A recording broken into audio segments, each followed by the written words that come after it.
What's going on YouTube? Lil Unc back again with another reaction. Today we got NBA legends admitting that Jordan destroyed them, man.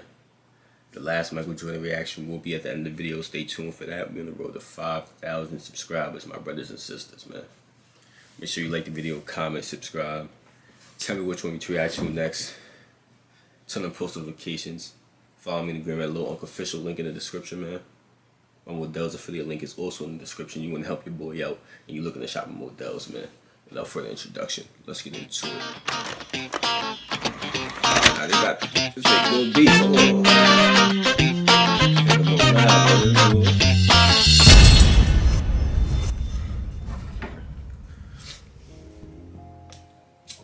Good day, everyone. Welcome back to the show. I'm Sean David. Thanks for tuning in. In today's episode, we're going to take a look at NBA players who actually admit that Michael Jordan was destroying him. And if you wonder why I feature Michael Jordan so often on my show, hey, I just love Michael Jordan and I'm not afraid and not ashamed of it, okay? So let's have a look what NBA players say about Michael Jordan and their experiences.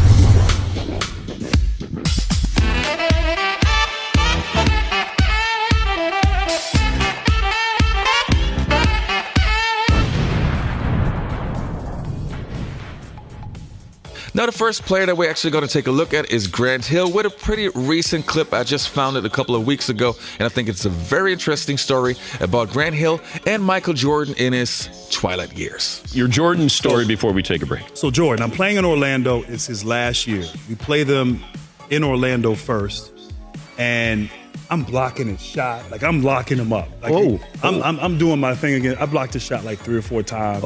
Like, I'm having my way against him defensively. Now, granted, he's 40 years old, but I'm feeling good about myself. So fast forward a month later, we're in D.C. My ankle, we go to a doctor in Baltimore, and basically he tells me I'm done. Like, my ankle's, once again, it's not healed, it's broken, I have to have surgery. But I wanted to play against Jordan one last time. And so we're playing the Wizards. It's a TNT game. Wait, Thursday don't you night. Want to go out where you dominate him and you're blocking his shots? I'm just thinking, my ego. Like, I'm thinking, like, I had him the last game. I don't need this left ankle. Just give me some. I only need Motrin. one ankle. Give me a bunch of Motrin. I'm gonna Okay. go out here. And when I tell you, he torched me in that first quarter. Like, literally, he gave me 20 points in the first quarter like, nah, on the same play. that, yep. Like, he just ran the same play every time and did this, like, and I could not guard him. And so, literally, I checked out of the game at the end of the first quarter, and I didn't even go to the bed. I just walked back to the locker room. Like, I was done. Like, literally had surgery like a couple days later, but it was like I wanted to guard Jordan one last time. And you're right, I shouldn't have. I should have just let that go. Did he know you were a wounded animal? He probably did, because he went at me And he didn't the care. same move. Like, he didn't do anything different. It was the same move, and I had nothing for him. Jordan probably had your x-rays in the locker room. probably did. He probably knew exactly. I'm surprised he didn't send somebody for me to come back out. Now, the next player that we're going to take a look at is Reggie Miller, who has so many great and especially funny Michael Jordan stories. But that one in particular is one of my favorite Reggie and Jordan story. Now, let me... When I started my business in 2011, Should we react to Reggie Miller, y'all? brought to my brain. Let me go back to last week. You were going to tell me about trash talking with Jordan and said to remind you to bring that back up. It was a preseason game. Chuck Person said you need to go out there and give Jordan grief right away. Establish yourself. Is that what happened? Well, you remember now, let's set this up. Preseason, as we said, for veterans, it's more for veteran players. It's more for getting in shape and trying to get your routes and your timing done. You really don't play a lot of minutes. It was my rookie year, so most rookies play anywhere from 30 minutes to almost 40 minutes most of the game because they don't know any better. So we're playing in some exhibition game somewhere in Idaho or North Dakota where you play most of these obscure preseason games at, and we're playing Michael Jordan, the Chicago Bulls. Now, of course, he's still Michael Jordan because Michael's 3 years older than I am, but he wasn't Michael Jordan with the music behind him like he is now. And you like that? And I'm having a good first quarter because obviously we're guarding one another, and he's going through the motions because veterans really aren't going hard. And Chuck Person is egging me on saying, tell him to take that. Yeah, tell him he can't check you. Tell him he's all that. And I'm looking at Chuck like, I really don't want to talk noise to Michael Jordan, but hey, maybe I'm trying to establish myself a little bit. So I go ahead and he eggs me on and I say a few things to him. Next thing I know, Michael looks over to Doug Collins, who was the head coach at the time, now my compadre at TNT, and says, leave me in. That's all he said. Leave me in. Well, next thing I know, we were up like 16 points going into the third quarter. I had like 12. Michael had 2. By the end of the game, I had 12 and he had 35. Oh, my God. And I remember walking off the court, and he looked at me, and this is all he said. Don't ever talk to me. That's all he says. Like, don't ever talk to me again.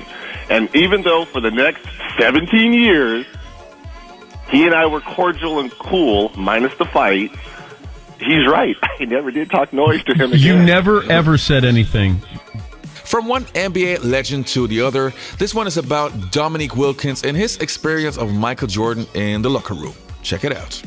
His attitude, his mentality, he was a killer. You know, he wanted to take your heart out. I will never forget this. I never had a player to do this. So I remember us going to Chicago. Now we're in suit and tie. We're sitting in the locker room. We just walked in the locker room. Now remember, Michael Jordan walks into our locker room suit and tie. I'm like, what the hell is he doing in our locker room? Is he coming to the training room? Well, what's going on? So he walks by me, he walks by Kevin, we get to Randy with me, he said, lace him up, it's gonna be a long night. I'm like, did he just come in our locker room? I didn't know what to say, I was shocked. He had 60 that night. Ooh. He had 60 points that night. We ended up winning the game, but the scoring performance he put on that night was incredible. Man, I just love that story. So the next one is about Rex Chapman. If you don't know who Rex Chapman was, he was one of the best three-point shooters and also a great dunker. Yes, the great dunker back in the late 1980s and early 1990s. And he was actually good friends with Michael, but of course he also had his situations. Check it out. So everybody's like, you were talking so much noise to Jordan. I was like, no, I was not doing that. And then you go off for 39. We only had 8 guys. We'd made a big trade, 8 guys available. And I think Michael and Scotty and Dennis and those guys came down to South Beach the night before. And we're like, it's a night off. But as Jimmy Lynam always used to say to us, you let a guy get going in this league and you got a problem. And I got it going one night and we got lucky. But Jordan doesn't say anything. Like, is there just, it's your night, I'm going to let you have your night? Now they were. Did you beat him? We beat them. And they were not happy. We played them a few weeks later at home.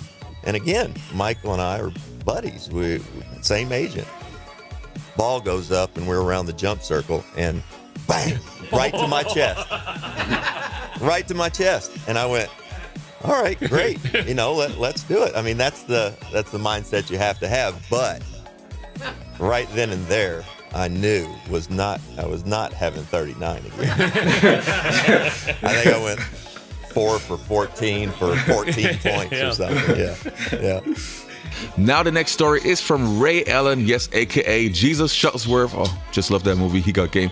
Anyway, he has a story of Michael Jordan and him in his rookie season, which is also pretty interesting. So have a look. Mike wanted to kill you. Mm-hmm. Was he mean to you?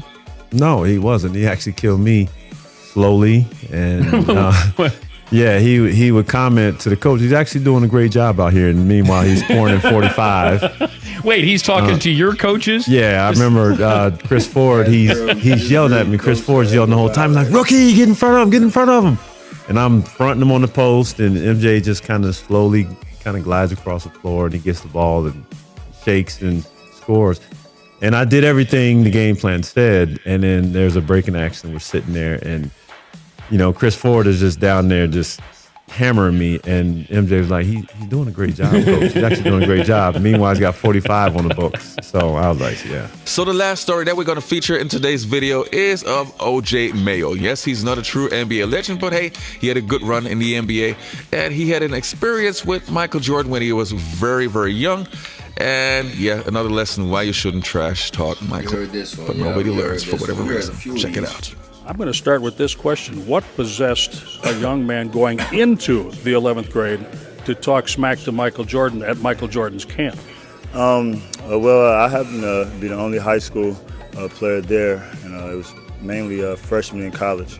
Yeah, So, they won Central Division he champs. came on the court and he guarded me, so back instantly I was to like, back. man, he must think I'm the, not the back. strong link over Damn, here. 5 years in a row. I got it going a little bit, and obviously, any ball player. Some is Central, some is Midwest. Against Mike, and Okay. I couldn't tell you how many times I did his move after the finals the next day in the rec center and stuff. So I got a few buckets, and I think the campers knew I was the only high school kid, and so they got rowdy a little bit, and we got a little bit of John, and so we played 2 games. I think we split 1-1. It was a team game, and then he said, "Okay, now let me handle my business," and he looked me in my face and said that. I'm like, "What you mean?" So he said, "I need all the campers, everybody to leave. Let's clear the gym." I said, "Oh man, so we continue playing pickup, and Mike was Mike." All right, you guys, that's it for today's video. I hope you enjoyed this episode. Don't forget to hit that. And that's the end of this one, y'all. NBA legends admitting that Michael Jordan destroyed them. If you enjoyed this Michael Jordan reaction, make sure you click on the last Michael Jordan reaction on your screen right now, man. We're on the road to 5,000 subscribers. Make sure you like the video, comment, subscribe. Tell me which one to react to next. Turn on post notifications. Follow me on the gram at Lil Unc Official. Link in the description, man. My Models affiliate link is also in the description if you're looking to shop at Models and help your boy out. Without further, not further, you know what I'm talking about. We out here, man. We out here, motherfucker. I'm bugging.